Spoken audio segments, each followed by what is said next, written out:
Hello students.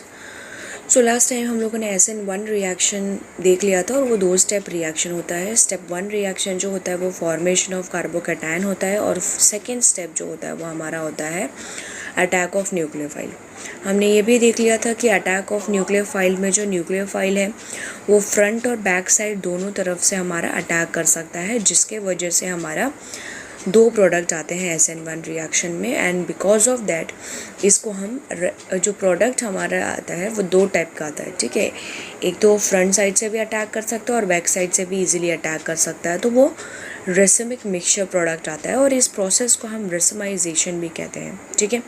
तो उसके कुछ इंपॉर्टेंट पॉइंट्स हम देख लेते हैं SN1 रिएक्शन के।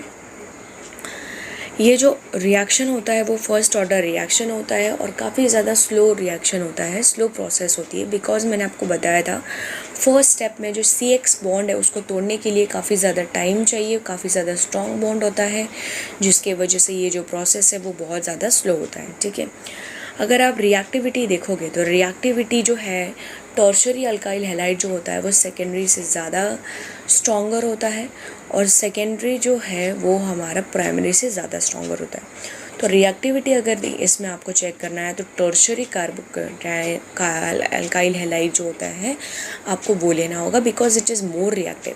और प्राइमरी अल्काइल हैलाइड के केस में ये काफ़ी ज़्यादा स्लो प्रोसेस होगा, ठीक है। तो ये चीज़ आपको याद रखना है कि रिएक्टिविटी ऑर्डर जो है SN1 रिएक्शन का वो क्या है, टर्शरी पहले आएगा, फिर सेकेंडरी आएगा और फिर प्राइमरी आएगा, ठीक है। उसके बाद फिर मैंने आपको ये बताया था कि हम इसमें जो सॉल्वेंट लेंगे वो पोलार सॉल्वेंट होना चाहिए, ठीक है। Polar solvent in the sense क्या होना चाहिए, हमारा वाटर होना चाहिए सॉल्वेसिस प्रोसेस कराने के लिए, हाइड्रोलिसिस प्रोसेस कराने के लिए। और आपको एक और चीज़ इसमें ये ध्यान रखना होगा कि जो न्यूक्लियोफाइल ले रहे हो वो आपका वीक न्यूक्लियोफाइल होना चाहिए, स्ट्रॉन्ग न्यूक्लियोफाइल नहीं होना चाहिए, ठीक है। ओके, सो ये कुछ पॉइंट्स थे आपको जो ध्यान में रखना है। और SN1 रिएक्शन में एक और पॉइंट ये याद रखना है कि जो न्यूक्लियोफाइल होगा वो आपका फ्रंट और बैक दोनों साइड से अटैक करने की वजह से यहाँ जो प्रोडक्ट होगा वो 2 प्रोडक्ट आएंगे। आप अगर ऊपर देखेंगे तो वहाँ पे सिर्फ एक ही प्रोडक्ट दिख रहा है, बट एक्चुअली वहाँ पे 2 प्रोडक्ट हैं और वो दोनों प्रोडक्ट क्या होते हैं, रेसिमिक मिक्सचर होते हैं। And racemic mixture product formation के वजह से हम इस प्रोसेस को रेसिमाइजेशन भी कहते हैं, ठीक है। सो आई होप आपको SN1 रिएक्शन जो है वो क्लियर हो गया होगा। अब हम आ जाते हैं SN2 रिएक्शन पे। SN2 रिएक्शन जो होता है वो हमारा होता है न्यूक्लियोफिलिक बायमोलिकुलर सब्स्टिट्यूशन रिएक्शन। यहाँ भी न्यूक्लियोफाइल ही अटैक करता है, बट ये जो रिएक्शन होता है वो 1 स्टेप मैकेनिज्म रिएक्शन होता है। Okay, in the case SN1 reaction जो था वो 2 स्टेप रिएक्शन था, जो कि एक स्टेप में दिखाया गया था, बट एक्चुअली वो 2 स्टेप रिएक्शन है, ठीक है। उसके बाद आप देख सकते हो यहाँ पे इसका मैकेनिज़्म देख सकते हो कि ये एक्चुअली ये रिएक्शन होता कैसे है। ये जो आपको बताया है, ये जो मैकेनिज़्म आपको दिखाया है एक्चुअली ये SN1 ही मैकेनिज़्म है। जो आप नीचे देख सकते हो न्यूक्लियोफाइल फ्रंट और बैक साइड से अटैक कर रहा है, वो एक्चुअली क्या है, वो आपका SN1 रिएक्शन ही दिखा रहा है यहाँ पे आपको, ठीक है।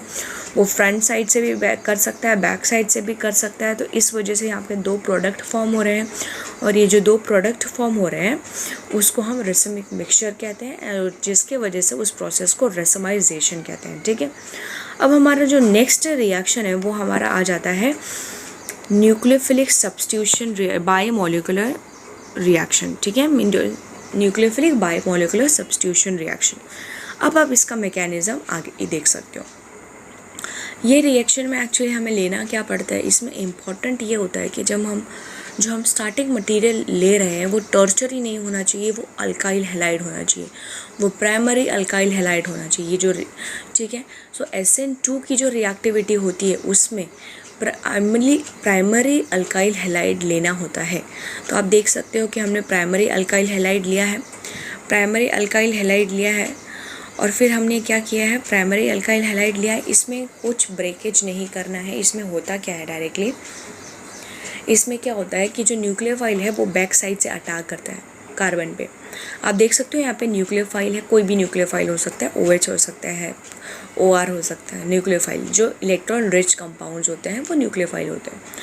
तो ये जो न्यूक्लियोफाइल है वो कार्बन पे अटैक करेगा, क्योंकि क्राउड ज़्यादा नहीं है अल्काइल हैलाइड में, ज़्यादा क्राउड, प्राइमरी अल्काइल हैलाइड में क्राउड नहीं होता। वैसे अगर हम टर्शरी अल्काइल हैलाइड जो हमने SN1 रिएक्शन में यूज़ किया था उसमें काफ़ी ज़्यादा क्राउड रहता है, ठीक है।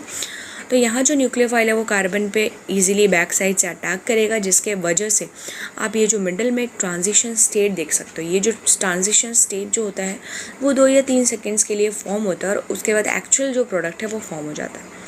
तो न्यूक्लियोफाइल कार्बन पे अटैक करेगा, वो जैसे ही कार्बन पे अटैक करेगा इसमें एक्चुअली जो C और X जो बॉन्ड है अगेन वो स्ट्रॉन्ग बॉन्ड है, उनके बीच का जो बॉन्ड है वो वीक होने लगेगा और वीक होने की वजह से यहाँ पे एक ट्रांजिशन स्टेट आप देख सकते हो, ये ट्रांजिशन स्टेट बनेगा।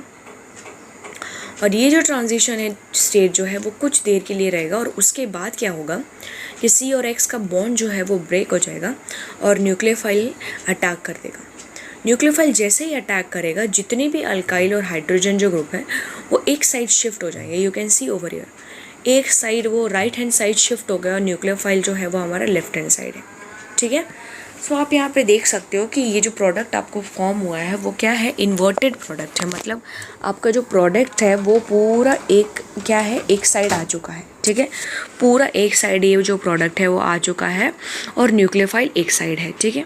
सो ये मैकेनिज़्म है हमारा किसका, SN1 रिएक्शन का, ठीक है। आप ये मैकेनिज़्म है SN1 रिएक्शन का। उसके बाद यहाँ जो रिएक्टिविटी ऑर्डर है वो रिएक्टिविटी ऑर्डर कैसा होगा, रिएक्टिविटी ऑर्डर जो होगा वो प्राइमरी जो है वो काफ़ी ज़्यादा स्ट्रॉन्ग है as compared to secondary, secondary जो है वो ज़्यादा स्ट्रॉन्ग है as compared to tertiary. Whereas SN1 अगर रिएक्शन देखें तो वो उल्टा है इसमें। टर्शरी अगर SN1 रिएक्शन में देखेंगे तो टर्शरी जो है वो ज़्यादा स्ट्रॉन्ग है प्राइमरी से, और प्राइमरी जो है वो टर्शरी जो है वो ज़्यादा स्ट्रॉन्ग है एज़ कम्पेयर टू सेकेंडरी, और सेकेंडरी जो है वो ज़्यादा स्ट्रॉन्ग है as compared to primary, okay. उसके बाद आपको ये चीज़ ध्यान रखना है कि जो रेट ऑफ रिएक्शन होता है वो इसमें जो रेट ऑफ रिएक्शन होता है वो डिपेंड करता है on the strength of the attacking nucleophile. उस अटैकिंग न्यूक्लियोफाइल की स्ट्रेंथ कितनी है, वो कितना ज़्यादा स्ट्रॉन्ग है। जितना ज़्यादा स्ट्रॉन्ग अगर हमारा न्यूक्लियोफाइल होगा वो रेट ऑफ रिएक्शन उतना ज़्यादा होगा, ठीक है। सो एक्चुअली यहाँ पे आपको ये ध्यान रखना है कि न्यूक्लियोफाइल जो है वो वीक नहीं लेना है। न्यूक्लियोफाइल यहाँ पे आपको SN2 रिएक्शन में स्ट्रॉन्ग न्यूक्लियोफाइल लेना है।